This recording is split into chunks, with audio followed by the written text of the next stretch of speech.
Welcome to This Explainer. Today we are taking on a massive, honestly, kind of intimidating topic, supply chain and materials management. But we're going to break it down into a clear, completely logical sequence.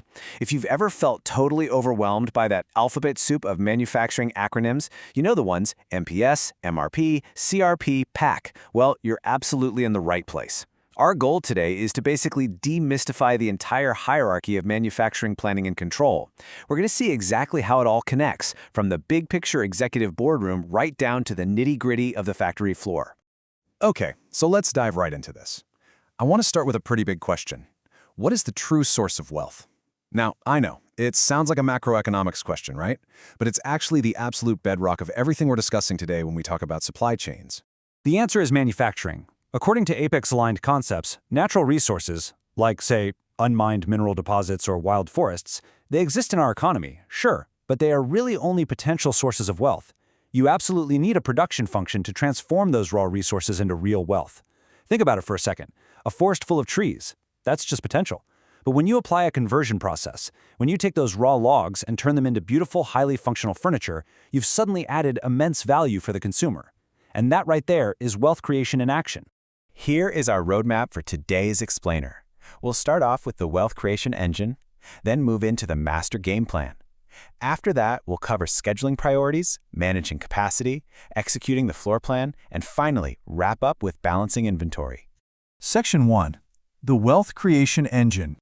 So, the core conflict of literally all materials management boils down to a massive balancing act: priority versus capacity. Priority is essentially demand. It's exactly what the market wants, exactly how much they want, and specifically when they want it. Capacity, on the flip side, is supply. It's what your manufacturing resources, your machines, your labor pool, your capital, can actually pull off. If your priority exceeds your capacity, guess what? You miss deliveries. But if capacity exceeds priority, you're just burning money on idle resources. It's a constant tug of war. Section 2. The Master Game Plan. Now, I like to think of the strategy using a nesting doll analogy. There are 5 distinct levels in the Manufacturing Planning and Control System, or MPC, and they literally fit right inside one another. At the very top, you have the broad strategic business plan, which looks years ahead. Pop that open, and inside sits the production plan, managing general families of products. Open that up, and you find the master production schedule, which gets down to specific end items. Inside that is the material requirements plan, dealing with all the tiny individual components. And finally, that smallest, innermost doll, that's production activity control, the actual physical execution on the shop floor. Each level sets the strict boundaries and the game plan for the level right below it. This hierarchy directly impacts our customer delivery strategy. Basically, our delivery lead times dictate our manufacturing strategy. If a customer is super involved and wants entirely unique specifications, we use an engineer-to-order approach. That obviously has the longest lead time because, well, we literally have to design the thing first. Now, if they want a standard product right now, we use make-to-stock. The lead time there is practically zero, but we absorb the risk of carrying all that finished inventory. And then assemble to order and make-to-order sit comfortably right in the middle. The faster the market demands something, the more inventory we're forced to hold in advance. Simple as that. Section 3. Scheduling the priorities. Enter the Master Production Schedule, or the MPS. Guys, this is absolutely vital. The MPS is not, and I can't stress this enough, it is not just a loose, hopeful sales forecast. It is a firm, highly realistic plan for producing individual end items. You can think of it as a handshake, an actual contract between the sales department and the manufacturing department. It dictates exactly what production can and will do, broken down by specific dates and incredibly precise quantities. It's brilliant because it uncouples the wild unpredictability of sales from the very strict scheduling needs of the factory. But hey, before we can even calculate all the specific parts we need to pull off that master schedule, we have to establish the bill of material. The BOM is quite literally the recipe for your product. It's exactly like baking a cake.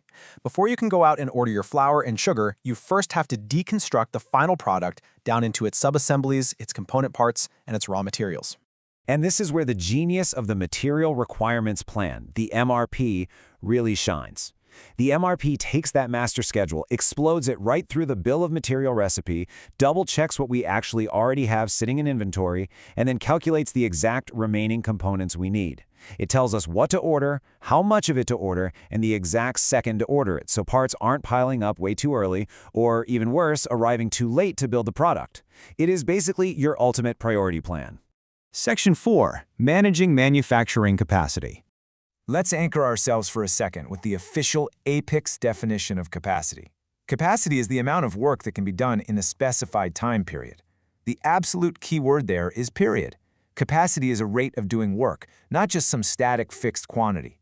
It's all about how many hours of output a specific machine or specific worker can realistically generate in, say, a single week. I want you to picture a giant funnel for a second, the capacity funnel. Your capacity available is the physical width of the spout at the bottom of that funnel. It's the strict maximum rate at which work can flow out of your system. Your capacity required, which we also call the load, well, that's the amount of water you're actively pouring into the top of the funnel. If you pour in that load faster than your available capacity can drain it out, your shop floor just completely overflows with work in process, your queues build up massively, and your lead times completely fall apart. It's a total mess. And that is exactly why we have this absolutely crucial checkpoint, Capacity Requirements Planning, or CRP. This right here is the climax of the whole planning process. It's where our beautiful, highly detailed MRP priority plans are violently tested against the harsh physical reality of our available labor and machine hours. If the CRP says we just don't have the capacity available, then those priority plans must be changed. You simply cannot schedule magical non-existent hours. It doesn't work. Section 5. Executing the floor plan. Now we enter the domain of Production Activity Control, or PAC. The plans are finalized, approved, and now PAC takes the wheel for the fast-paced day-to-day execution. They're the ones physically ensuring the materials and tooling are actually sitting at the workstations. They schedule the exact minute-by-minute start and finish dates for every single shop order. Ultimately, they control the actual shop floor to make sure we hit those critical customer delivery dates we promised way back in the master schedule. But listen, execution isn't entirely an internal job. There's an old industry saying, purchasing, in its broad sense, is everyone's business. Because of interconnected systems like MRP, purchasing has totally evolved. It is no longer just some siloed department haggling over part prices in a back room. It's now a fully integrated supply chain scheduling function. Purchasing executes the outside factory. They have to make sure that external suppliers are delivering raw materials with the exact same precision as our internal PAC team. Section 6. Balancing inventory and delivery. To survive the harshness of reality, a supply chain system has to buffer itself. Inventory is that critical shock absorber between the wild variations in supply and demand. Raw materials act as a buffer so our manufacturing processes don't starve if a supplier runs late. Work in process, or WIP, buffers the internal work centers, so if one machine breaks down, it doesn't instantly stop the entire factory. And finished goods? They buffer the end customer from our own manufacturing lead time. We use some pretty sophisticated concepts, things like economic order quantities and dynamic safety stock calculations, to ensure these buffers are as lean as possible while still fiercely protecting our delivery dates. So bringing it all together, the crucial point is that all of this immense complexity, all these acronyms, all these nested plans, they ultimately boil down to 4 big questions of planning. Number 1, what are we going to make? Well, that's your master production schedule. Number 2, what does it take? That's your bill of material. Number 3, what do we already have? Those are your current inventory records. And number 4, what do we actually need? That is the final output of your material requirements plan. If you can answer those 4 questions accurately, you have effectively mastered the core of supply chain management. But I want to leave you with one final, pretty provocative thought to ponder. We've just mapped out this incredible master game plan designed for total efficiency. But if the ultimate goal is zero waste and absolutely perfect timing, what happens to this deeply interconnected, highly optimized supply chain when the truly unpredictable occurs? It is the ultimate paradox of materials management, and frankly, it's a question every supply chain expert has to wrestle with every single day. Thank you so much for joining me on this explainer.